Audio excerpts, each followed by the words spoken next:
Our 5 days 4 nights stay in Iceland started with a tour to the southeastern side of Iceland. Jökulsárlón Glacier Lagoon.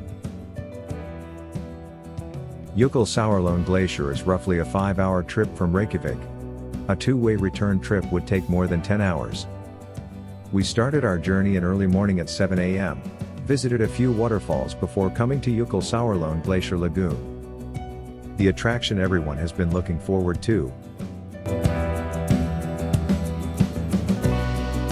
But the first attraction we go to is the Diamond Beach. It was just on the opposite side of the actual glacier lagoon.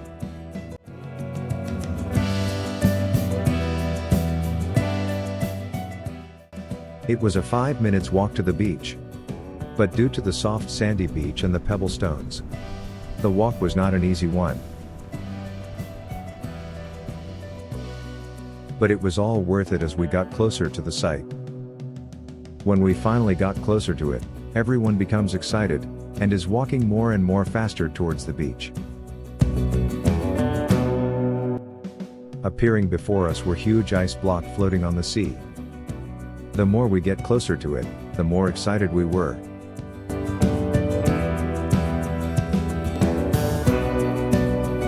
Wow, this is simply extraordinary.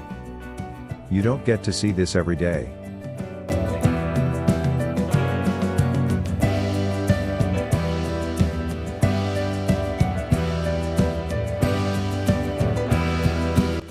All of us went crazy with the only huge iceberg sitting on the beach.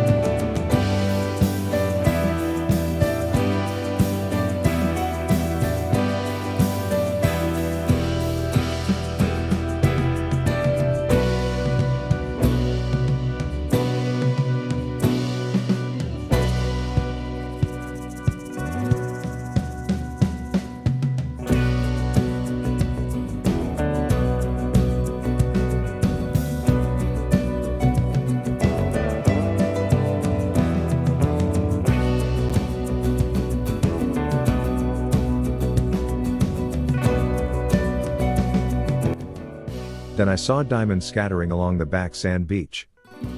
These small little ice blocks are broken pieces from the iceberg, washed up ashore onto the volcanic black sand beach.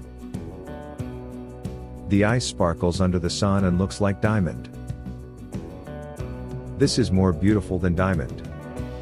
The experience is so unusual. There are not many when we were there in September, but we still managed to see some of it. Look at the sky, see how beautiful it is.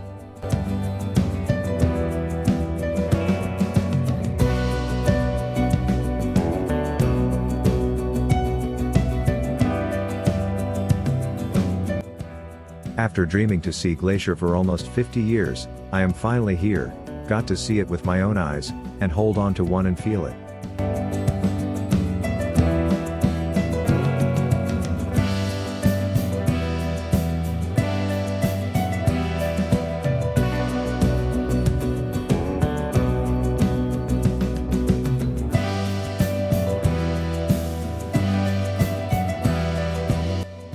We were only allocated 30 minutes here.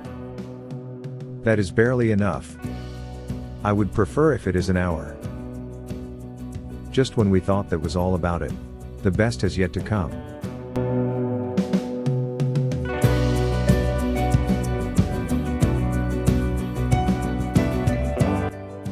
When we returned to the car park and went to the other side, that's where the glacier lagoon is located.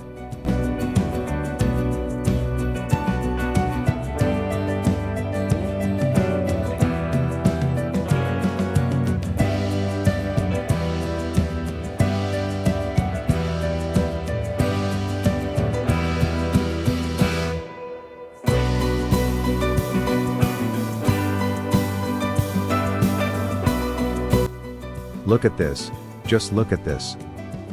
The glacial lagoon is filled with icebergs of all shapes and sizes. It was huge, Very huge.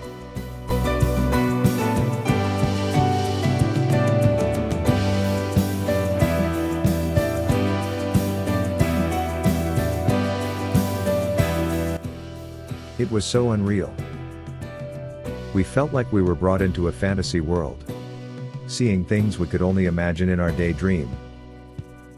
It's so unbelievable. After been to more than 26 countries around the world, not many attractions could make me stand in awe. This glacier lagoon has to be one of it.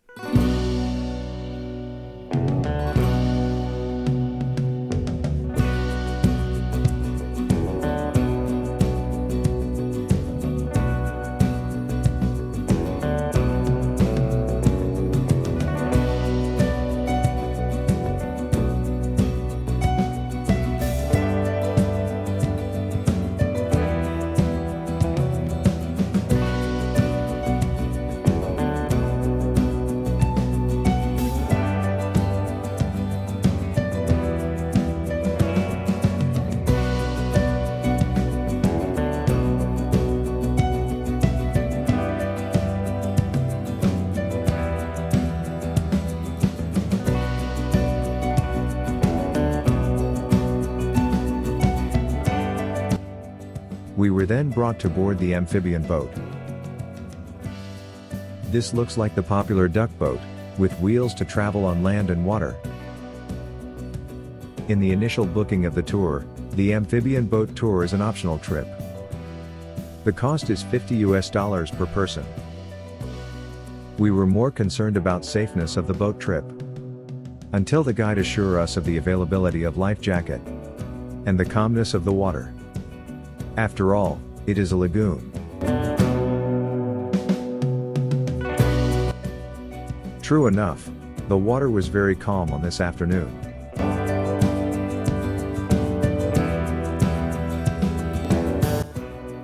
Few seconds later, we started to see many small ice blocks floating around the boat. It was so unusual.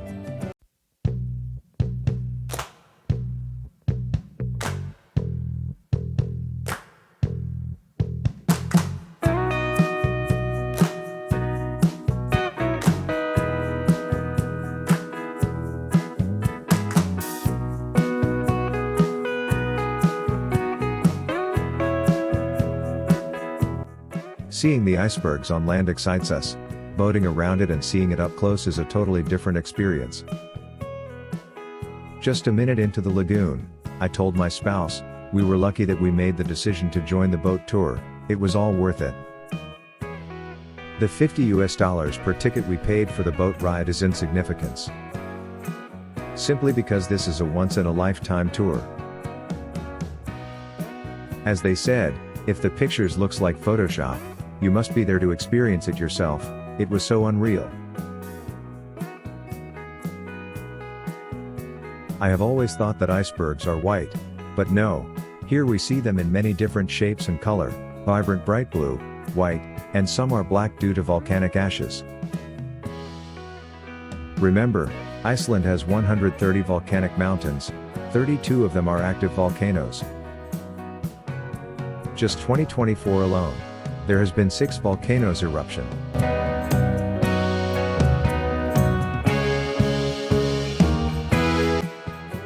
To me, the iceberg doesn't look like ice, it looks more like the marble wall in my house.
The Glacier Lagoon is very small.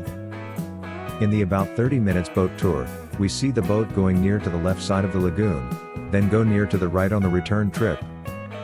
We actually see some of the iceberg twice.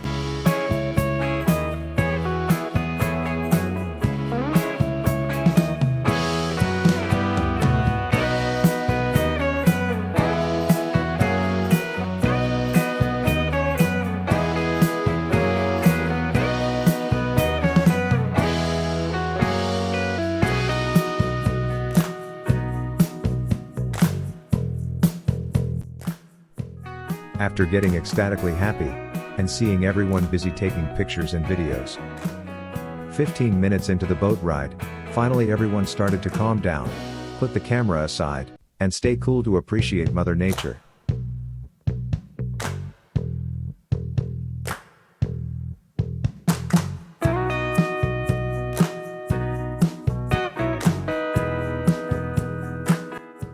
A knowledgeable English-speaking guide then came and shared with us a very educational speech on the Glacier Lagoon, and the seriousness of climate change. In me you can see just a small part of what is called Vatnajökull, and Vatnajökull is the largest glacier in Europe.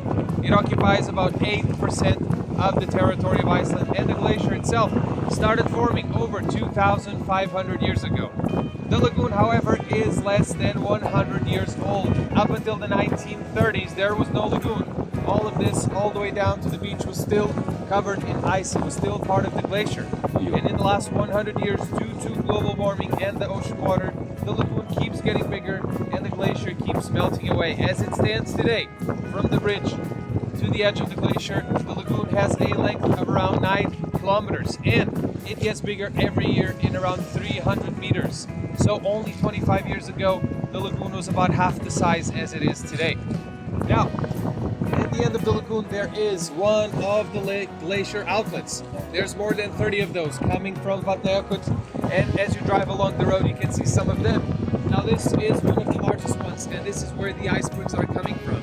The ice from the glacier keeps moving forward, and the icebergs break off the edge into the water, slowly traveling from one end towards the other end of the lagoon, and eventually going out into the ocean when they are small enough.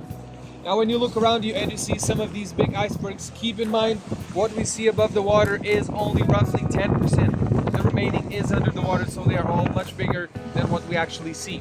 And when you see the icebergs, there are 3 different colors. We have blue, we have white, and we have black. Now, some of the icebergs do appear to be very, very blue, but when you see a smaller piece of ice like this one right here, you can see that the ice is obviously not blue, doesn't have any specific color, it is clear, transparent. Now, the same thing would happen if I would take a glass and get some water out of the lagoon. You'd see that it's clear, obviously. Now what happens? Since it's just a small amount, light is able to travel through it. Now, once you have a large enough amount of ice or you have a large body of water, light no longer travels through it, but it is instead absorbed. And when that happens, all the other colors in the spectrum that the human eye can see disappear except for the color blue. So it is just a reflection of a color that we see, even though the ice and the water are obviously not blue. Now, something special about this ice, it is very dense, very compact. It's been on the glacier for many years, being pressed, pushed down with a lot of weight. So there is no oxygen inside of the ice. Now, the part that is under the water is being polished, is very clear. So when it happens that the icebergs flip around, that's when you have the more intense blue color. And when the iceberg is above the water and is exposed to the elements, especially the sun, it starts to crack. Now, what does that do? It cracks the ice. You have oxygen inside, you have tiny air bubbles. So the ice is no longer clear. It will no longer reflect the blue color. It will instead turn white in a matter of just a couple of days. Now, in terms of the water, the lagoon in summer between 2 and 5 degrees Celsius. The ocean a bit warmer at around 13 Celsius. And as you can see, obviously there is a connection between the ocean and the lagoon, which means the high tide comes in, brings in ocean water. So we have salt water and we have the fresh water coming from the glacier. The salt water accelerates the melting of the icebergs and the melting of the glacier and prevents the lagoon from freezing in the winter. The water will be below freezing temperatures and there will be a thin layer of ice on top of the lagoon, but because of the salt in the water, it is not completely frozen solid. Now, the deepest point in Iceland is also here in the lagoon, Closer to the end, next to the glacier wall, it is almost 300 meters deep. And in terms of animal life in the lagoon, we do have some seals. You might be able to see them in this area. That's because they don't live in the lagoon. They come in from the ocean into the lagoon because there's plenty of fish in the water, so there's a lot of food for them. And there are no other predators in the ocean. Yes, sharks and whales. A boatman then arrive and pass a 1,000-year-old ice to the guide. Is a little piece of an iceberg. This was once part of the glacier a long time ago. It took a long time for it to be here. This ice and the ice you see around you is around 1,000 years old. From now on, I am going to pass it around if you want to hold it and take pictures with it. And if you have any questions, just let me know, okay? All right, who wants to hold the ice? You want to hold it? Okay. All feeling great, L holding on to a 1,000 years old ice block. The guide shared with us the history of the lagoon and the implications of climate change. Time for all of us to think again about the seriousness of climate change and what we can do about it.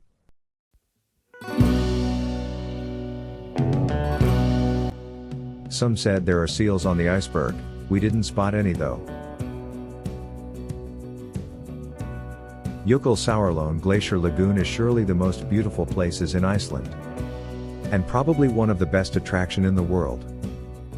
If there is a place you must see in Iceland, it has to be Jökulsárlón Glacier Lagoon.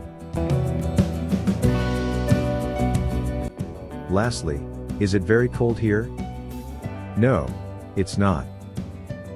It was around 6 degrees Celsius or 42 degrees Fahrenheit when we arrived. Almost the same temperature when we were in the city. I was wrong when I thought I need extra layers of clothing. So I packed some into my bag. In the end, I need none of it. Just wear like what you did when you visit other attraction. That should be enough. The boat tour lasted about 30 minutes. It was more than enough to take a good look at the iceberg and go on to take plenty of pictures. I strongly recommend to spend about 3 or 4 hours at the Diamond Beach and Glacier Lagoon. We finish ours in 2 hours. Regrettably, there are many interesting places around here which we have no time to visit. The tour started at 7 a.m. and when we returned to the city and into the hotel room, it was already near to 10 p.m. It was a very long day tour. We were lucky that we got a very good guide, which makes the long day tour interesting with his many exciting stories about Iceland culture and all attractions. Thank you for watching. Do give a like and subscribe my channel.